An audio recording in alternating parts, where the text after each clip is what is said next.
Skins are cosmetic elements that are mostly optional and aren't a necessary part of gameplay most of the time. But just because they're optional doesn't mean they're free from criticism.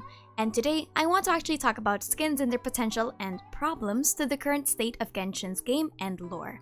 But before we begin, I just wanted to plug my second main-ish channel, Vlogs with Aster, where I bring you to a more behind-the-scenes look of how I basically do stuff. Feel free to check it out after this video. Also, question for the day. What do you think is a cool alternative skin for our characters that you would like to see? Anyway, let's begin. Skins are some of the most crucial parts of making money in any free-to-play game. If you've ever consumed a game that is allegedly free, rest assured that there are microtransactions bringing you in for a quick buck. And the thing is, it's not a bad thing. Everyone moans about microtransactions all the time, but as long as they're not fundamental to the game or have any egregious gameplay benefits, then their existence is relatively harmless besides feeding the capitalistic urges of the public. The overall appeal of skins is that you get to see your beloved characters in different clothes and maybe even different lores altogether. Skins in Genshin Impact were introduced actually as long ago as the beginning of the game. Glider skins have always been available from the beginning, and the wardrobe function hinted at the possibility of an alternative outfit system for our characters. Additionally, the lore of skins has been potentially established in the manga before the game's release, with the Mondstadt characters sporting alternative clothes in the latest chapter. Characters changing clothes is an overall normal aspect of in-universe building. For Genshin, that's basically the same thing. Everyone is free to create their own opinion of these skin systems. I've seen a lot of people saying that the skins aren't worth the price given that there are no extra animations, which in a way I do kinda agree. Though the current skins we now have are considered 4-star skins, so that is going to be a different conversation altogether if we'll have 5-star skins in the future. But I'll talk about more of those later. The first problem I think that Genshin skins have is the need to maintain the silhouette.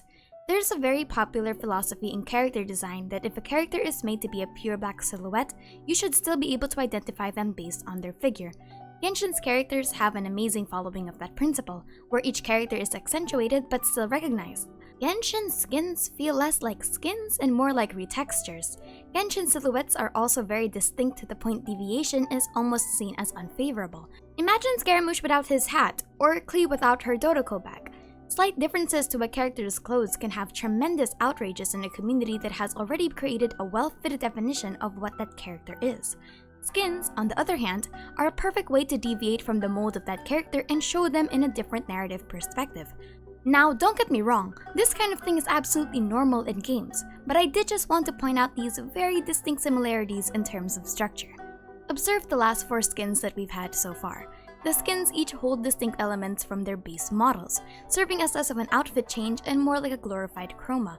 For example, Jean's model has the sleeveless top with 2 disconnected sleeves at the side.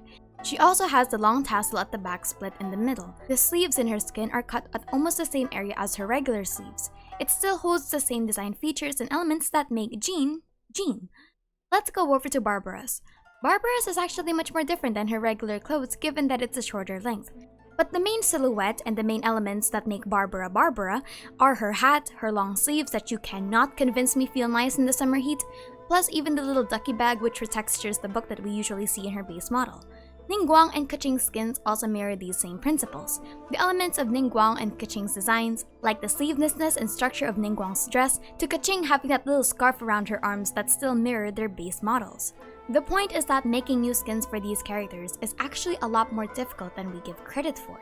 Genshin has consistently been trying to maintain the character's silhouette and design elements, most likely because of asset purposes. These aren't separate models altogether, but the elements of the model are just being recontextured or slightly altered.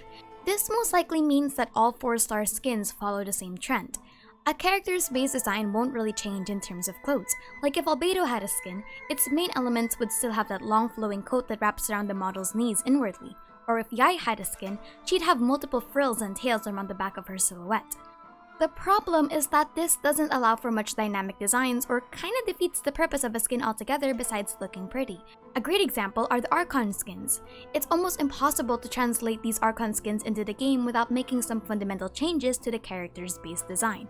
For example, Venti's real model doesn't have a hood around his neck or cloth flowing around his backside, and Zhongli's model would need to be programmed abs, or a new cloak altogether. Integrating a hood altogether would absolutely be a different call from their usual clothing, which is why it would be best for these skins to be left as 5-star skins altogether. Maybe that's what Genshin's planning. But to combat this point, we know that alternative skins in Genshin are possible and can most likely be translated. The skins in the manga are most likely alternative clothes of the characters and really wouldn't require much changing silhouette-wise. These alternative skins still hold the fundamental elements of the character, like Amber's little hood-like lump around her neck, Lisa having a hat, Kaya having a long-sleeved shirt, and a boob window. You know, clearly the most important lore element of it all, though the ponytail D-look might never see the light of day. The importance of keeping silhouettes means a lot of things in Genshin skin development. I can bet that certain characters are going to be much harder to create skins for if they keep going with this formula. The worst that's going to happen is that because they're so keen on keeping the silhouette, we're just going to get recolorized versions of the characters we already have.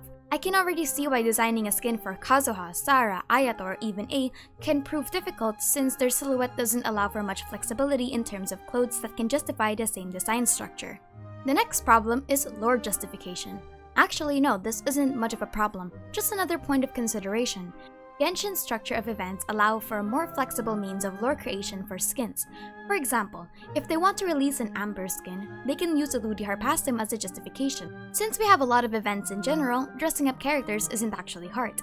But then we have skin concepts that have lore counterparts. There's a reason why even something as basic as their normal attire have pieces of flavor text sprinkled into them. Clothes are given crucial attention, where their nations are well defined in their clothes and their designs have cultural significance. It's difficult to create skins for some characters without taking integral parts of their cultural heritage, like with Xiao, Yunjin, Sarah, Ito, and Yai for example, who all share inspirations from real-life lineage. If you're not careful, a skin could be delivered without actually feeling like the character it's supposed to represent.